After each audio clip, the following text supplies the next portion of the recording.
नमस्कार दोस्तों, कैसे हैं? स्वागत है आप सबका फिर से एक नए वीडियो में। दोस्तों आज की इस वीडियो में हम लोग केमिस्ट्री का आंसर की जानने वाले हैं, जो कि दोस्तों आपके एग्जाम में 100% क्वेश्चन यहीं से आने वाला है। आज की इस वीडियो में दोस्तों हम लोग वेरी वेरी वायरल क्वेश्चन देखने वाले हैं, जो कि आपके एग्जाम हॉल में सारे प्रश्न यहीं से देखने को मिलेंगे, इससे बाहर एक भी देखने को नहीं मिलेंगे। तो वीडियो को आप लोग कंप्लीट रूप से जरूर देखिएगा, और चैनल पर नए होंगे दोस्तों चैनल को सब्सक्राइब करके घंटे के निशान कॉल पर दबा के रखना है। और इस वीडियो को डिस्क्रिप्शन में जो लिंक दिया जाता है, जैसे व्हाट्सएप का लिंक दिया गया है, तो आप लोग वहाँ पर जुड़ना ना भूलिएगा, क्योंकि दोस्तों वहाँ पर इसका पीडीएफ मिल जाता है। चलिए फिलहाल दोस्तों आज की इस वीडियो को हम लोग शुरू करते हैं।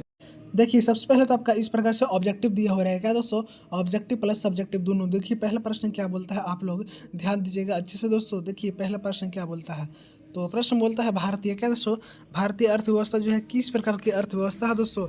आपके सामने ऑप्शन 4 दिया है, देख सकते हैं। पूंजीवाद अर्थव्यवस्था, या बाजार अर्थव्यवस्था, या दोस्तों केंद्रीयकृत योजनाबद्ध अर्थव्यवस्था, या मिश्रित अर्थव्यवस्था। तो इसका सही जवाब दोस्तों आपका ऑप्शन नंबर डी आता है। क्या दोस्तों, ऑप्शन नंबर डी यानी कि मिश्रित अर्थव्यवस्था इसका सही जवाब आ जाएगा। चलिए अगला प्रश्न देखते हैं। अगला प्रश्न बोलता है निम्नलिखित में से संसाधनों का एक उदाहरण कौन सा है दोस्तों। ऑप्शन ए में औजार, मशीन, कौशल, या इनमें सभी। इसका सही जवाब दोस्तों ऑप्शन नंबर डी आता है, यानी कि इनमें सभी। दोस्तों आप लोग जितना हो सके रट लीजिएगा, इससे बाहर आपका एग्जाम में नहीं आने वाला है, तो नहीं आने वाला है। रट लीजिए, और मेरे सपोर्ट के लिए प्लीज़ आप लोग इसे अपने स्टेटस में शेयर करिएगा, जिससे कि मुझे कुछ सपोर्ट मिल सके। अगला प्रश्न है, ध्यान दीजिए। बोलता है किस प्रकार की अर्थव्यवस्था में आर्थिक जो है क्रियाकलापों का योजना सरकार का केंद्रीय सत्ता पर कर सकती है। इसका सही जवाब ऑप्शन नंबर सी आएगा, यानी कि केंद्रीकृत योजनाबद्ध अर्थव्यवस्था। अगला प्रश्न क्या बोलता है, आप लोग ध्यान दीजिएगा दोस्तों अच्छा से। तो प्रश्न आपका कुछ इस प्रकार से है कि निम्नलिखित में से किस वक्र की ढाल ऋणात्मक होती है दोस्तों। पूर्ति वक्र, बजट रेखा, कुल उपयोगिता, या कुल लागत वक्र।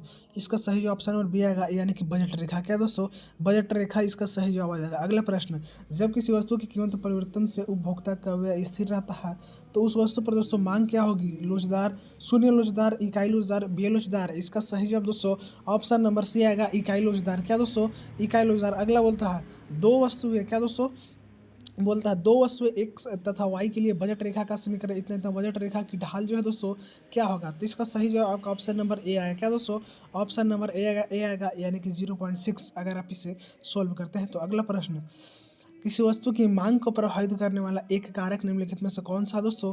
इसका सही जवाब आपका ऑप्शन नंबर बी आएगा, यानी कि उपभोक्ता की आय। क्या दोस्तों, उपभोक्ता की आय। अगला प्रश्न, उत्पाद और उत्पत्ति के साधनों के बीच के संबंध को क्या कहा जाता है दोस्तों।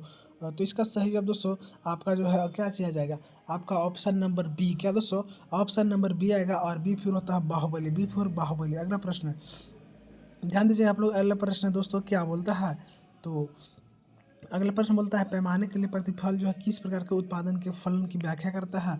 इसका सही जवाब दोस्तों आपका ऑप्शन नंबर बी आएगा। इसका भी क्या आएगा, बी आएगा, यानी कि दीर्घकालीन उत्पादन फलन के लिए। अगला प्रश्न ध्यान दीजिए क्या बोलता है, 11 नंबर बोलता है परिवर्तन साधन। क्या दोस्तों, परिवर्तन का साधन जो है कुल उपभोक्ता अधिकतम होता है जब क्या होना चाहिए।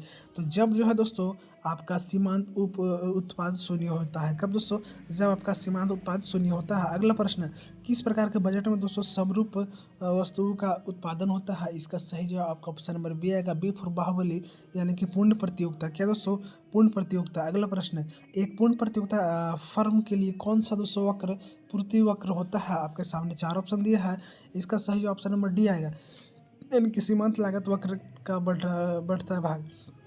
अगला प्रश्न, किसी वस्तु की मांग बढ़ने से वस्तु की कीमत में क्या होती है दोस्तों। तो इसका ऑप्शन नंबर बी आएगा, बी फॉर बाहुबली, यानी कि वृद्धि होती है। क्या होती है दोस्तों, वृद्धि हो जाती है। अगला प्रश्न बोलता है दोस्तों संतुलन कीमत की स्थिति में क्या होती है दोस्तों। तो आपके सामने यहाँ पे ऑप्शन दिया है, ध्यान दीजिएगा। इसका सही जो जवाब है दोस्तों आपका ऑप्शन नंबर सी आएगा। क्या दोस्तों, ऑप्शन नंबर सी आएगा, यानी कि मांग और पूर्ति जो है बराबर होती है। क्या होती है, बराबर। अगला प्रश्न बोलता है क्या बोलता है, ध्यान दीजिएगा। बोलता है समष्टि अर्थव्यवस्था में समष्टि शब्द का अर्थ क्या है दोस्तों। इसका सही जवाब आपका ऑप्शन नंबर ए आएगा। क्या दोस्तों, ऑप्शन नंबर ए आएगा, यानी कि बड़ा। क्या, बड़ा सही जवाब। अगला प्रश्न ध्यान देना, बोलता है कि मुद्रास्फीति की स्थिति में क्या होती है दोस्तों। इसका सही जवाब ऑप्शन नंबर बी आएगा, यानी कि वस्तुओं की कीमत में वृद्धि होती है। क्या होती है, वृद्धि की जाती है। अगला प्रश्न, the general theory of employment interested and money नामक पुस्तक का प्रकाशन कब हुआ था? इसका सही जवाब दोस्तों आपका ऑप्शन नंबर ए आएगा, यानी कि 1936 में। कब दोस्तों? तो 1936 में जवाब आ जाएगा। अगला प्रश्न, मजदूरी क्या है दोस्तों? तो मजदूरी जो है आपका एक प्रकार का क्या चीज़ है? तो प्रति इकाई श्रम की कीमत है। क्या है? कीमत है। अगला, अंतिम वस्तुएं होती है, क्या होती है दोस्तों? तो ये जो आपका होती है इनमें से सभी, क्या? इनमें सभी। अगला प्रश्न ध्यान देना, निम्नलिखित में से तृतीय क्षेत्र के एक गतिविधि कौन सी है दोस्तों? इसका सही जो ऑप्शन नंबर सी आएगा, यानी कि दोस्तों आटे को बाजार में बेचना। क्या? आटे को दोस्तों बाजार में बेचना। अगला, माल सूची में क्या सम्मिलित नहीं होता है?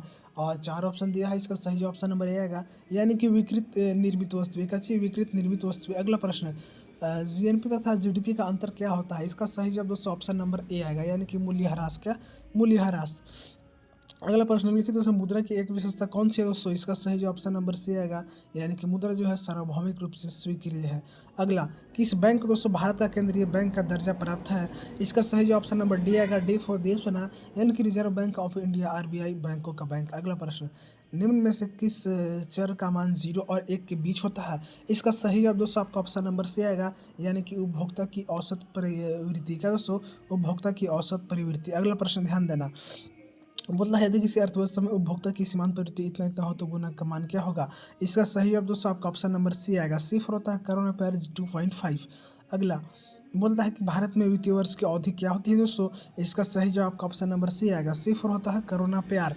अगला प्रश्न, निम्नलिखित में से पूंजीगत व्यय का एक उदाहरण क्या है दोस्तों? इसका सही ऑप्शन नंबर सी आएगा, यानी कि भूमि जो है अधिग्रहण पर व्यय। अगला, मुद्रा जो है अवमूल्यन की स्थिति में क्या होती है दोस्तों? इसका सही जो ऑप्शन नंबर सी आएगा, सिफर होता है करोड़ रुपये, यानी कि विनिमय दर में वृद्धि होती है। इस तरह से मैंने आंसर की बताने का प्रयास किया, जो कि आपके एग्जाम हॉल में देखने को मिल सकते हैं। तो वीडियो पसंद आया तो वीडियो को लाइक करके इस चैनल को सब्सक्राइब करके घंटे के निशान कॉल पर दबा के, और आप लोग मेरा व्हाट्सअप चैनल से जुड़ना ना भूलिए, वहाँ पर इसका सबसे पहले पीडीएफ आप लोग को मिल जाता है। तब तक के लिए दोस्तों जय हिंद, वंदे मातरम।